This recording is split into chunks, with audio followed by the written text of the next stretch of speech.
Hello and welcome to the Sausage Curb TSK F1. My name's Rich and this is your latest daily dose of F1 news. Today we're going to be talking about Toto Wolff and the future of Mercedes, and we're going to be talking about Zak Brown. It is sort of spoken about the IndyCar drivers that they've been testing out in the team, and also Jack Doohan. And the Alpine, why did I say it so funny? The Alpine team as well. But let's fly straight into it. Good morning, everyone. How are we doing? So let's have a look at the first story. Jack Doohan is now the sort of reserve driver for Alpine, and with them now having Gasly and Ocon, it makes it look very difficult for a driver to break into that team. Obviously, we had the whole drama with Oscar Piastri leaving and going to McLaren. It seems quite a difficult time for Alpine to hold on to the drivers. But Otmar SZAFNAUER, the Alpine team principal, has been talking about him, saying he's really good, really good. He's very professional for a young man and who works very hard. He prepares himself well and he drives within himself too. He's in a great position with great potential. Next year, he'll be in Formula 2 again. He'll be part of the Alpine family going forward, but his focus for next year will be to win the Formula 2 title. Sorry about that.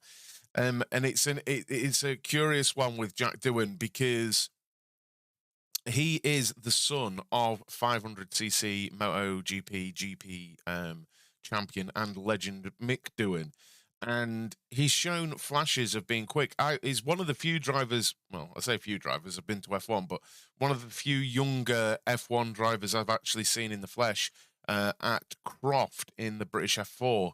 And he is he's very quick. He's very quick. And I actually thought he was in the Red Bull sort of academy, you know.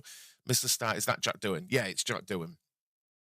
I thought he was in the Red Bull academy because the car he was driving in the British F4 was, you know, covered in Red Bull. It was Red Bull liveried, basically.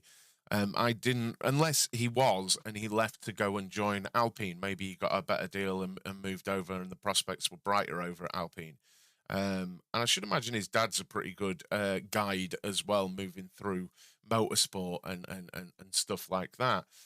But it's a curious one because he's one of these drivers that I feel is coming through. And while I'm not going to compare him to a George Russell or an Oscar Piastri or other drivers, basically, he's one of those drivers that you feel is going to get picked up if Alpine don't do something with him.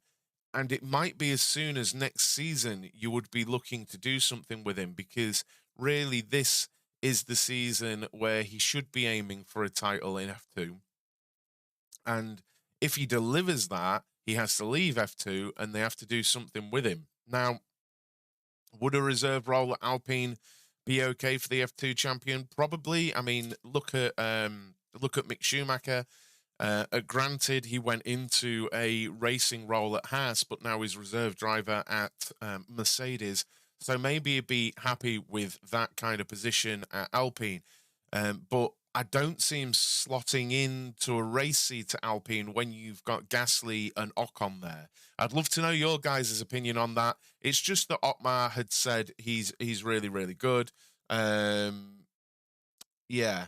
He himself has said he hasn't thought about being Alpine's reserve driver, but he'll definitely have a role in the team. As to what role, they haven't decided. So it's an interesting one because he is one of the faster sort of up-and-coming drivers, and it'll be interesting to see where he ends up, what he's doing. He's one of those where he's got the potential to be in Formula One very shortly, but will he? Will he be in Formula One shortly? I don't know. We'll have to see about that, won't we? Moving on to Zak Brown and McLaren news. Now, you may have noticed, ignore that fact, I did wonder. You may have noticed, I certainly did, that in recent times, McLaren have been using sort of IndyCar drivers in their free practices and things like this. And I thought it was to give them super license points and not ignore, what's the word? Avoid the situation that we had with Herta, where he didn't have his super license. Now, I might get the pronunciation incorrect, and I apologize, but Álex Palou, I probably got it wrong. I apologize. Has got his super license, and he's been announced as a reserve driver for McLaren, which is a good move forward. Sorry, question in the chat. What do you think about if he wins F2 and him getting a race seat at Williams? Little to no chance, quite honestly, Dan. I guess we're on about, we're going back to Jack Doohan there. Little to no chance there, Dan, for me, because I think Logan Sargent would have to be terrible. I think Williams like having Albon, and I don't think there's a direct sort of link there between Alpine and Williams. When we're normally talking about drivers slotting into a Williams car, they have some kind of affiliation with Mercedes. So, you know, there might be some weight there. But for me, I don't see that being a thing because he's so heavily linked with Alpine. I could be wrong, but I right now, I don't see that as an option at all, given that they've just got Logan Sargent from F2 and they have Albon. I just don't see that as a thing. My opinion. I think if he's going to go anywhere, it would. Well, there's an interesting You know what? You've just made me think of something, though. Though it might be too late. One option that there might be is Andretti. We'll have to see how all that turns out. Andretti might be an option because initially Andretti are going to be powered by Renault engines, which of course are in the back of the Alpine. So that might be an option.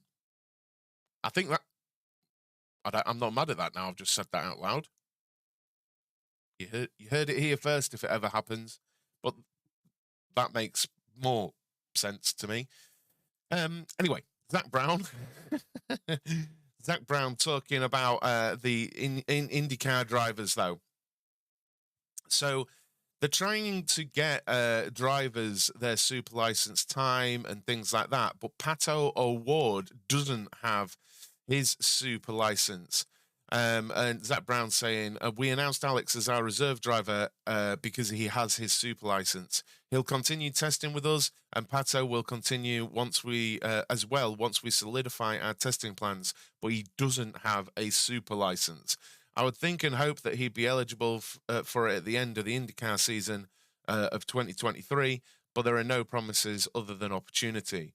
As we know, the sport moves fast and things happen. So to have two guys in IndyCar that carry a super license and have both been very impressive in Formula One car gives us great depth in our racing driver possibilities.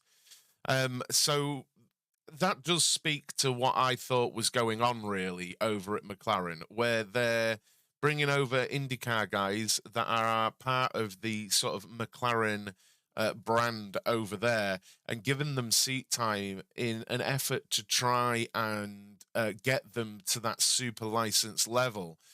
So Álex has already got his super license, really, which means he's fully eligible to drive a Formula One car. Obviously, McLaren haven't seen what they need to see because they've got Lando Norris and a rookie in Oscar Piastri. Let's not forget. But I don't think that's too harsh. I think Piastri genuinely has the opportunity to be generationally talented. He could really, really be very exceptional. He might not be, but I think McLaren did the right thing in the whole situation with Alpine in getting hold of Piastri because it just makes sense. Make it work because it's like Max Verstappen becoming available.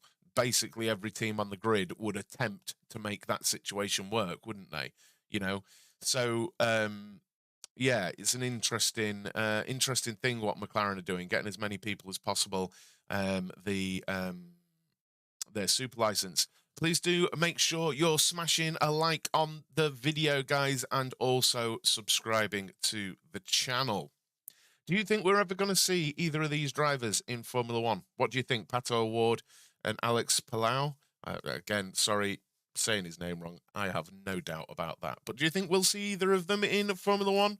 I'd love to know your opinions. Now, the FIA this morning have announced some changes to their sort of structure and who is employed where. It's a little bit dry, and honestly, I'm not sure the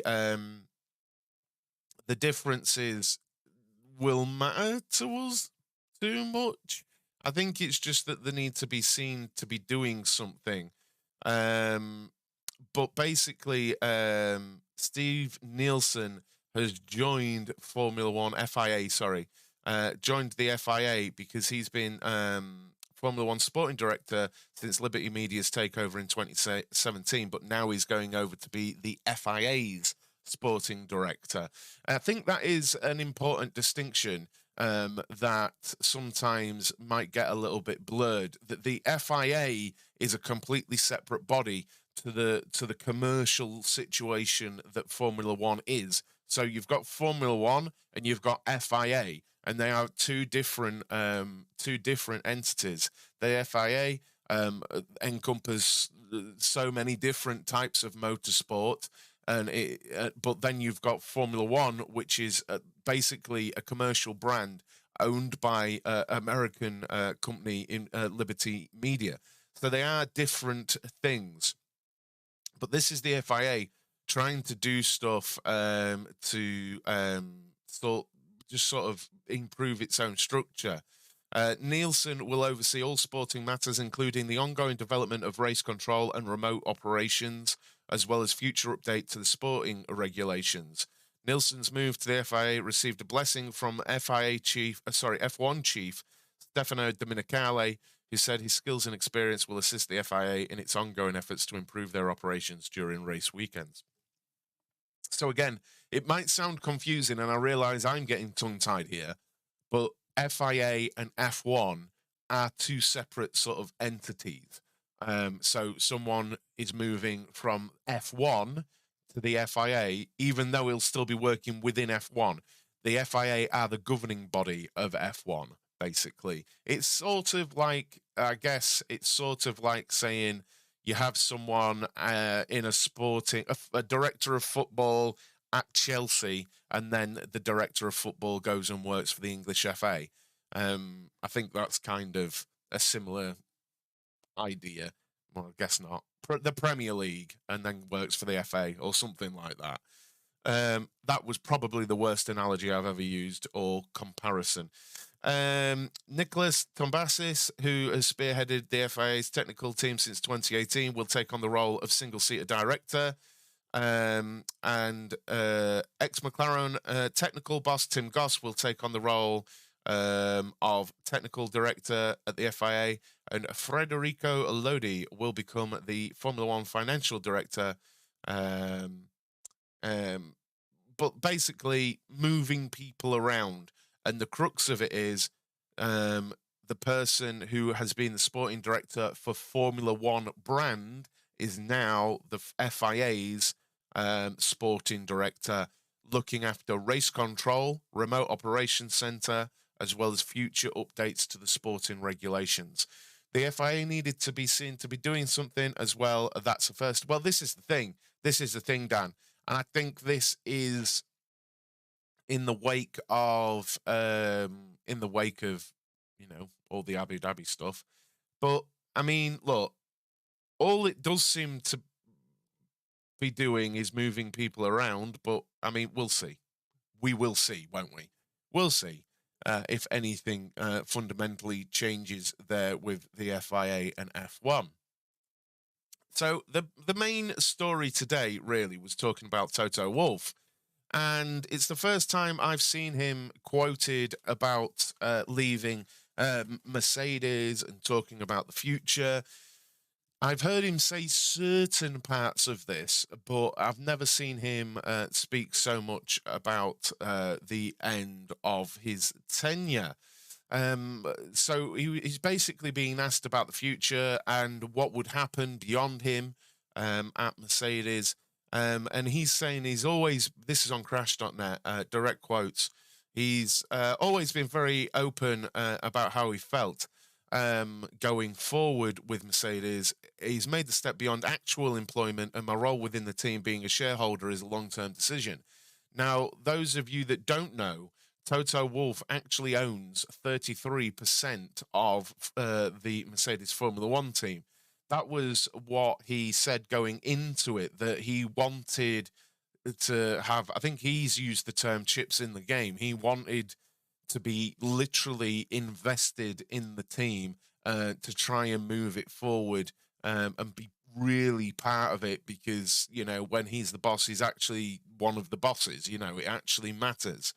And he goes on to say, I keep introspecting of how much I can contribute to the organization.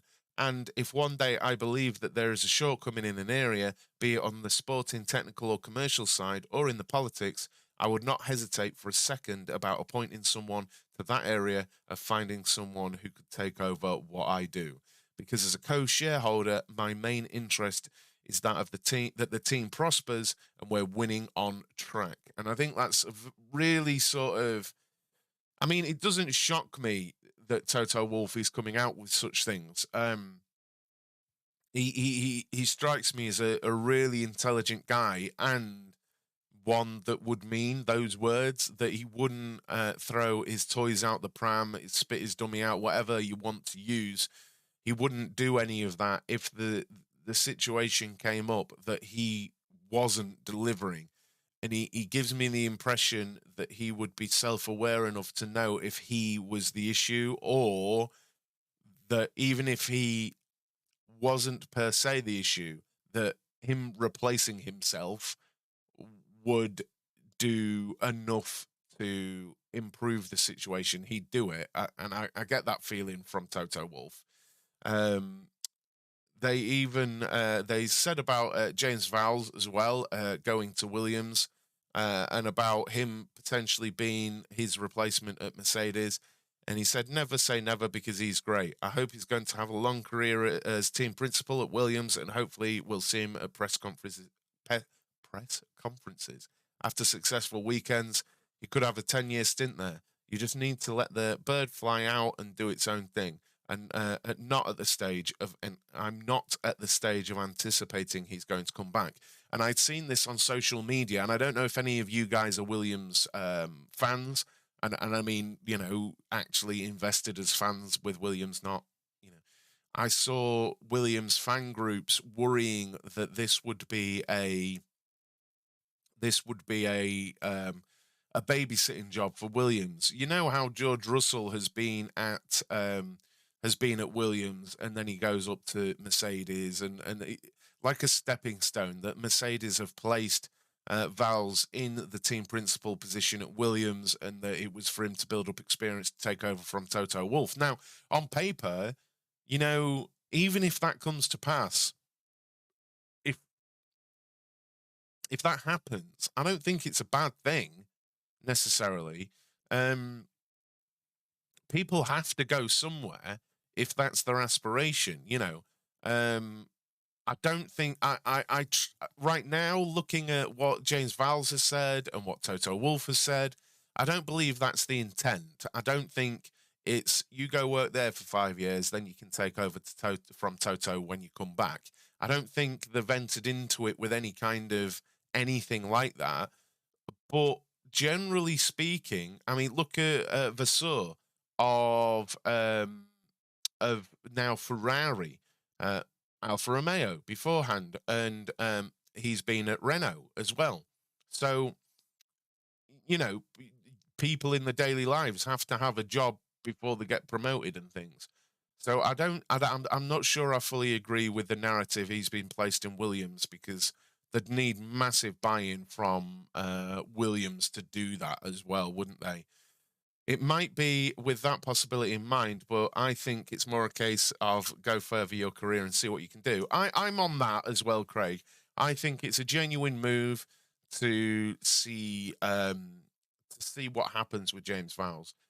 But I just like the comments. I generally like the comments from Toto Wolff because he generally seems really quite measured and open with what he's saying. And that seemed open about his potential leaving at some point. And yeah, I don't think it's anytime soon. I think what you could see, much like we saw at Ferrari when Schumacher left, is when Hamilton leaves, you may see people move on. And that might, I don't think that's a particularly bad thing. You just might see it from a structural point of view where they really want to sort of clean slate it and like, okay, the Hamilton era is over. Let's change the manager. Let's, team principal. Let's change this, that, and the other. This is a good place. A couple of seasons potentially of regaining where we're at, and then we'll go at it again. Maybe, who knows? But there we are. That is the latest news from around Formula One today. Thank you so much for joining me. Please do make sure you've left a like on the stream and also subscribe to the channel, guys, because it really, really helps. I hope people enjoy the TSK F1 show in a morning. I'm doing my very best to keep these up because I enjoy making them, and I really think as the season starts, I think things might pick up. And algorithms might kick in as more F1 approaches YouTube for the start of the season. So we'll see. I'll be live over on Twitch in a few moments, guys. Twitch.tv/pitlanes. And I will be back here at 9 a.m. in the morning. And there might be a video later on talking about something that I've forgotten about already. But there might be a video on here later on. New car releases. We'll be talking about that. That's what I was going to talk about. All right, guys, I will see you hopefully over on Twitch shortly. Thanks a lot for joining me, and I'll see you later. Cheers.